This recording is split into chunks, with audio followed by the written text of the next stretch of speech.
and I think, Dan, it's your turn to go first. It's my understanding that Michigan spends more money on prisons than it does on education. What, if any, reforms do you feel need to be made in our incarceration policy? Well, it's a great question, and it's a very high-cost part of government, and much of it is based on, again, some of our statutory approaches to crime are based upon short-term pandering and language that becomes legislation that is really intended to pretend that putting somebody away for a long, long time is a way of making us safer than just putting somebody away for a long time. Here's the thing. What we need in this state is a correction system that provides certainty of punishment. Severity is important for sure, but certainty of punishment. And what has occurred is because of the system that we have in place that has a limited capacity, there is not certainty of punishment. Because so often the availability of jail and prison beds is so limited that judges have very few choices and essentially have to triage corrections. I'm a very strong advocate of the community corrections system that has evolved here in the state. I was a big part of pushing that in Genesee County some number of years ago. The high cost of incarceration is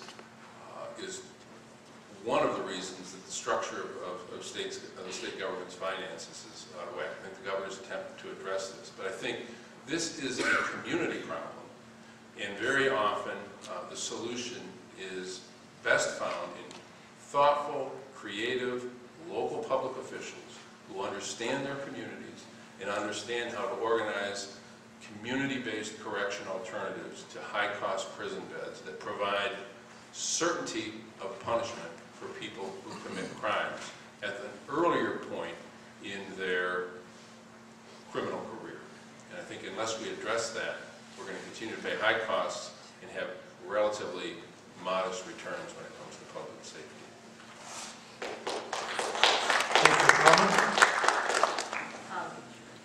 Yes, do I have to do a disclaimer here?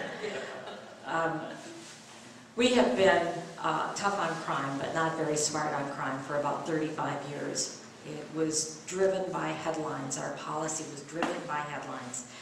And every time we had a violent murder, every time we had some infraction, we changed misdemeanors into felonies. We turned felonies into lifetime sentences. And we have been paying the price for the last 30 years. And now it's come home to roost. That corrections budget represents 22% of our general fund spending. And the employees of the corrections department are about a third of the state employees. And if we can't get this turned around and straightened around, we will never get our priorities that we really want to fund and invest in Michigan up to the top of the list. We have to distinguish, I believe, as the director of corrections says, between the people that we are mad at and the people that we are afraid of. And it really does take the opportunity of giving the judges the discretion that they used to have to hear a case, to listen to the facts of the case, and to make decisions based within the guidelines on individual circumstances. We also have to, as Dan pointed out, look at diversionary processes. We have drug courts throughout the state. We have the blooming of mental health courts.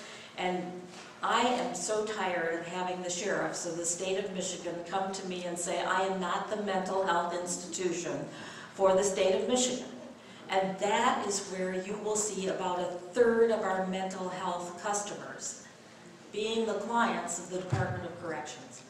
We need to teach our public law enforcement folks how to recognize mental disease so that they can call in the proper people to help regulate, so that they can be medicated, so that they are supervised.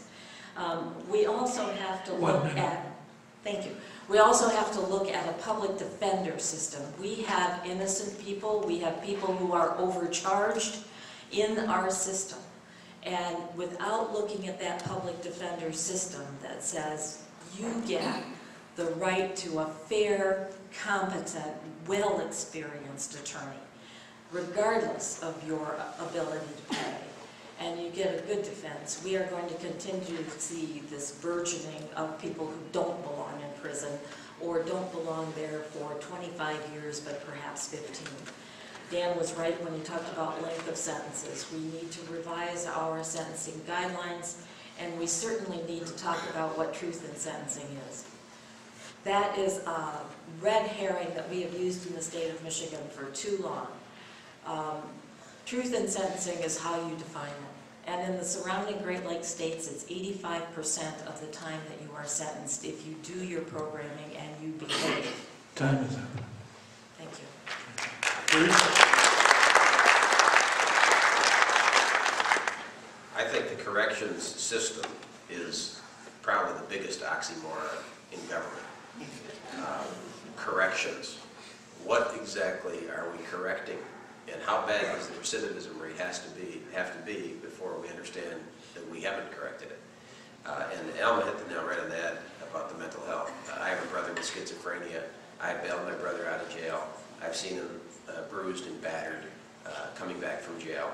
And I don't necessarily blame the police so much for that. It's a failure in the mental health system. We have, if you add up, if you took out the mentally ill, people suffering from mental illness, and minor drug violations, and or addictions, serious drug addictions, who would be left in the prison system? You know what? The people who really need to be there. That's who'd be left.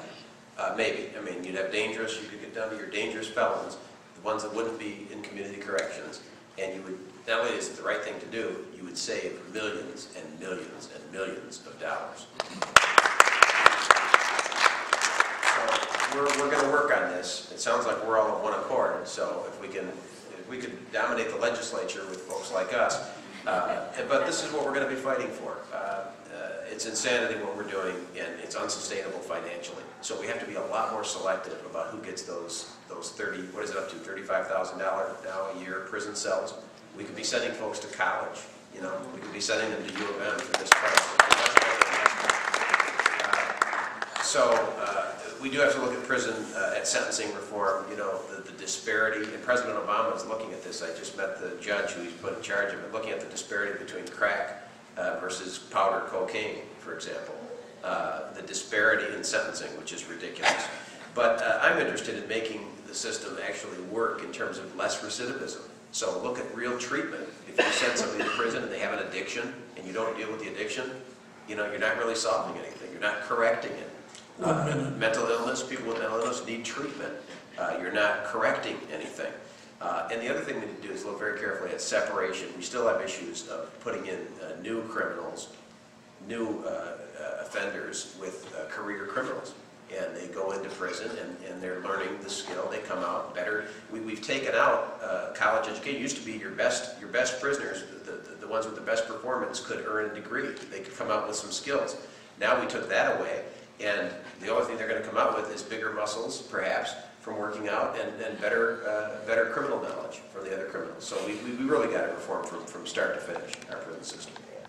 Thank you.